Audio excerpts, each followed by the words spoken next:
Welcome back to part 2 of the Friday 13th YouTube channel live review from the Ritz in Manchester, the Academy, on the 11th of October 2023. So now we come to a legend, Paul Di'Anno. As we all know, Paul was the original singer for Iron Maiden.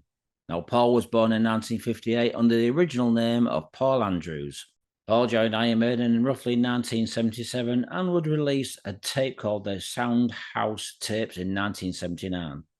This obviously got word to EMI and Rod Smallwood. Wasn't long before Iron Maiden released their debut album in 1980, which was self-titled. A lot of Iron Maiden fans would say the first two Iron Maiden albums are the best they've ever done. Now, we all know the Iron Maiden debut album was a pretty scary cover of Eddie in the early stages. This album was released on EMI Records and was an extremely successful album for a debut. As we all know, the album contained such songs as Prowler, Remember Tomorrow, Running Free, Phantom of the Opera, Transylvania, Strange World, Charlotte the Harlot, and of course, Iron Maiden, Iron Maiden. And in 1981, Paul would do the next album for the band. It would be called Killers, an extremely successful album released in 1981. Now, Paul would release two more releases with the band before departing, both released in 1981. They would be Live at the Rainbow and Made in Japan. A couple of years after leaving Iron Maiden, Paul would get his own band together. It would be called Paul Di'Anno's Battlezone. These guys formed back in 1985. The band would release 3 albums, Fighting Back in 1986, Children of Madness in 1987, and Feel My Pain back in 1998. Paul later on formed a band called Killers, and they did an absolute fantastic debut album called Murder One, which was released in 1992. And the second album in 1994 called Menace to Society. This was more directed towards the modern style metal, such bands as Pantera and Machine Head.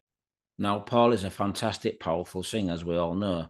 Unfortunately, recently he's had some health issues, but he's still fighting fit and recording and playing live. Good on him. And so we come to the live performance of Paul Di'Anno. Now, Paul's been joined by one of the top Iron Maiden tribute acts, in fact, probably the biggest one. They're called Iron Maiden. So joining Paul on stage would be the Iron Maiden tribute act. We'd have on bass guitar, we'd have Simon Spencer. It would be George Thigueroa on guitars. Also on guitar would have Adam, Breyer, and drummer Joe Lazarus. Now, Paul and the boys did a fantastic job. They were very, very professional, very powerful, tight unit line. And Paul would do the classic Iron Maiden songs, which was fantastic to watch.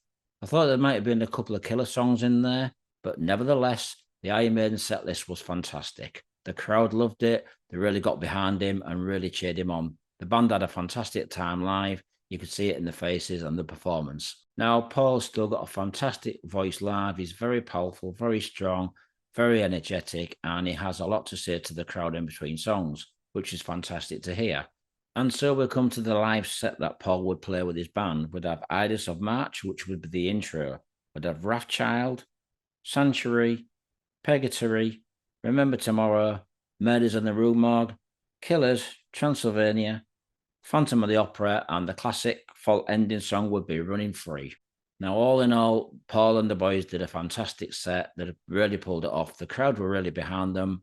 It was a brilliant night all around. The band had fun. The crowd enjoyed it. Paul and the boys really pulled it off. So for this, I'm going to give those guys 5 out of 5. Well done, Paul. You did a fantastic job. I wish you well with your health. I'm looking forward to hearing you in the very near future. Thanks for listening to this, Metalheads.